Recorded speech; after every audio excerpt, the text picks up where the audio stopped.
Hello everyone and welcome to Serendipity in Quarantine. Today we are going to learn about the origin and the evolution of the earth. So let's begin. So we know that earth was originated in the universe millions of years ago. So there are multiple theories which prove how the earth originated. So there are some earlier theories. For example, the Immanuel Kant theory. Then there is theory by mathematician Laplace, which is known as nebular hypothesis. So in this hypothesis, it was considered that planets were formed out of a cloud of material associated with youthful sun, which was slowly rotating. Later in 1900s, the Cambrian and the Moulton considered the wandering stars approach the star. So there are different theories and counter theories to it. So these type of theories are known as binary theories. But later on, this nebular theory was mainly explained by Otto Schmidt of Russia and Carl Weizsäcker in Germany, and they revised this nebular hypothesis through differing details. So they considered that the sun was surrounded by solar nebula. So we'll see that in a diagram. So they consider that earth was surrounded by this solar nebula and hydrogen helium along with some terms of dust, and because of friction and collision of particles this changed to disc-form shape of cloud. Then from this cloud, due to acceleration, each different planet was formed and it got changed into planetary systems. So this was nebular hypothesis. But modern scientists deny this theory. So they start from origin of universe to explain the origin of earth. So the most popular theory of origin of universe is Big Bang theory. So it was also called expanding universe hypothesis. So Edwin Hubble in 1920 provided evidence that the universe is expanding. This was asked in 2018 UPSC prelims. So as time passes, according to him, galaxy moves further and further apart. So he explained it by the experiment of balloon. So if you draw points on balloon and if you try to start it blowing, then these points will try to get further away. So according to Big Bang theory, there was a only small atom at the beginning, and this tiny ball, singular atom, then had led to huge explosion, and this explosion took place 13.7 billion years ago, and then it expanded the universe, and within first 3 minutes from the Big Bang event, the first atom began to form. And then after 3 lakh years from Big Bang, temperature dropped to 4500 Kelvin, and it gave rise to atomic matter, and in the end various universes got formed. So here you can see that according to Big Bang theory, universe is still expanding, and this concept state that still now universe is expanding. But there is also another hypothesis to it, which is known as the steady state alternative. So this concept consider universe is roughly same at any point of time. However, the greater evidence becoming available about expanding universe. So hence now we believe that universe was formed through Big Bang theory. So like that, other galaxies are moving apart throughout the year. Then how the stars were formed. So star had distribution of matter and energy was not even in early universe.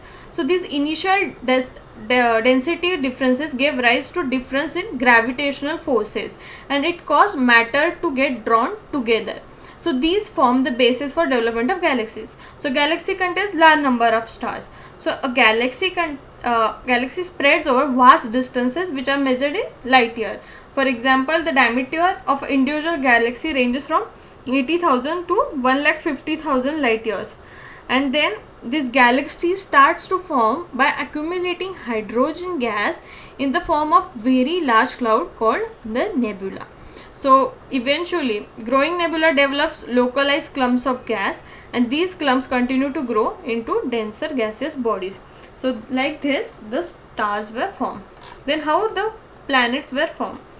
So there is theory that stars are localized lumps of gas within nebula, and gravitational force within these lumps leads to formation of core of this gas cloud, and the huge rotation disk of gas and dust develops around this gas core. So for example, in the case of Earth, there is no rotating disk available, but in gaseous planets it still exists. So in next stage, the gas cloud starts getting condensed and the matter around the core develops into small round objects, and these small round objects are known as planetesimals, or like we call as like planets.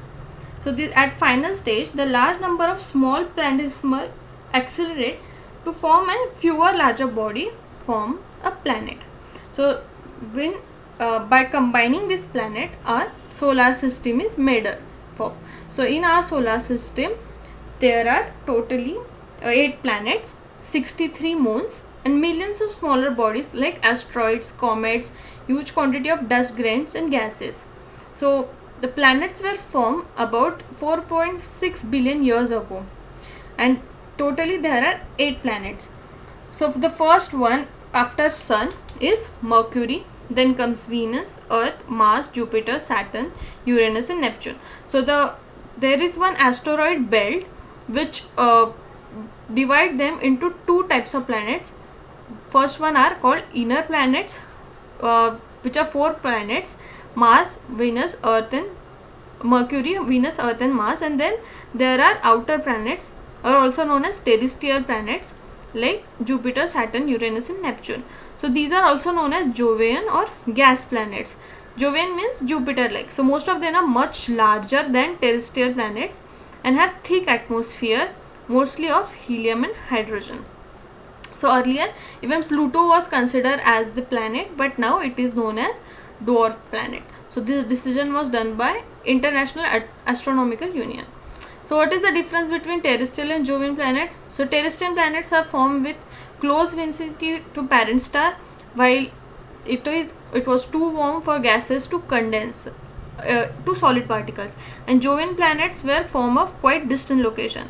Also the solar wind were very intense near the sun, so it blew off lots of gases and dust from the terrestrial planets, while the solar winds were not that intense, hence it caused similar, hence there are still gases on Jovian planets. And then their terrestrial planets are smaller and they are lower gravity, hence they could not hold the escaping gases. Then how the moon was formed? So there was a theory by George Darwin who suggested that initially Earth and moon were of a single same body and they rapidly started moving, and then whole mass took shape of dumbbell, and then one part eventually broke and which formed as moon, and the present depression occupied by Pacific Ocean represent that part removed by moon. But however, present scientists don't believe this concept. They think that it was because of a giant impact, which was also described as big splat. So the body of size of 1 to 3 times that of Mars collided Earth, and sometimes shortly after Earth was formed. This blasted a large part of Earth into space. So this portion of blasted material then continued to orbit Earth and eventually form into present moon. And then now we'll see how the evolution of Earth took place. So we know that initially Earth was very barren, rocky and hot object having thin atmosphere of hydrogen and helium. But eventually the atmosphere got formed around the Earth.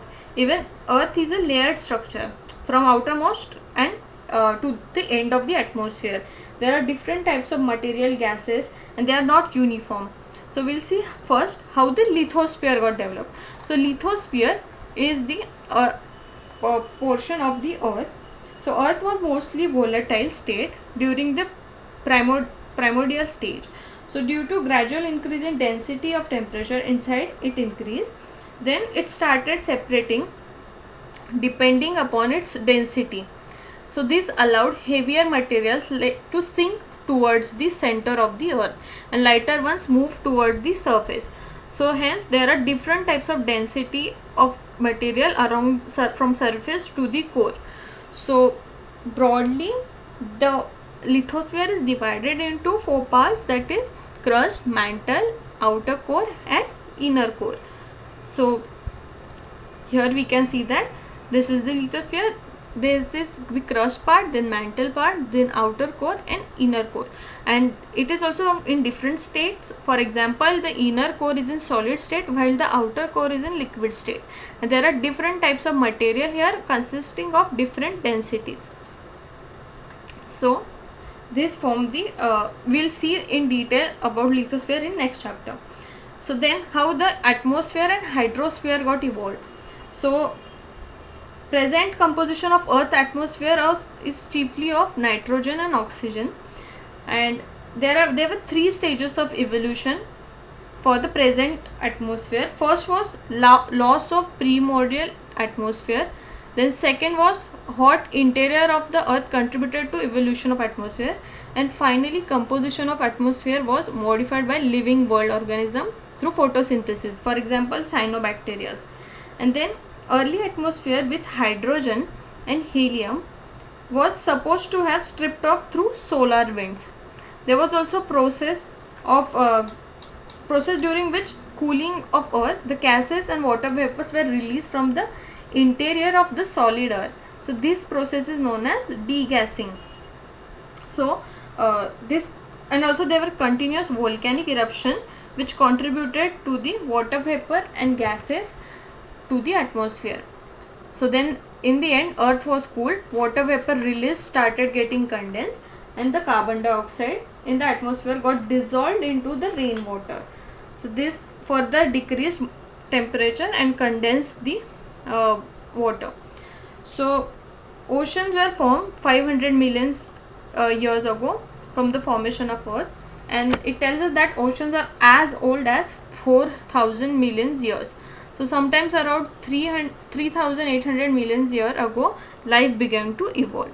So here in this chart we have given different types of eons, eras and periods, so and ages and years, which distribute how the life got evolved.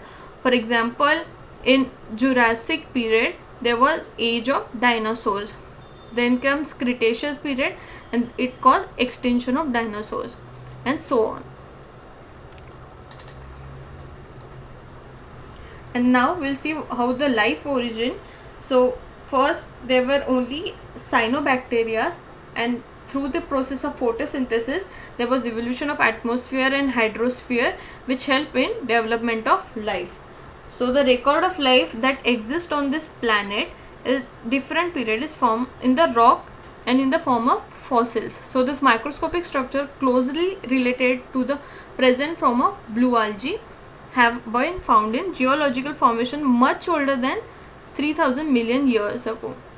So it was assumed that life began to evolve somewhere around 3,800 million years ago. So this was the end of origin and evolution of the earth. Here are some MCQs. You can answer this MCQ in the comments. If you like this video, please like, share and subscribe to this channel, and don't forget to press the bell icon. Thank you for watching.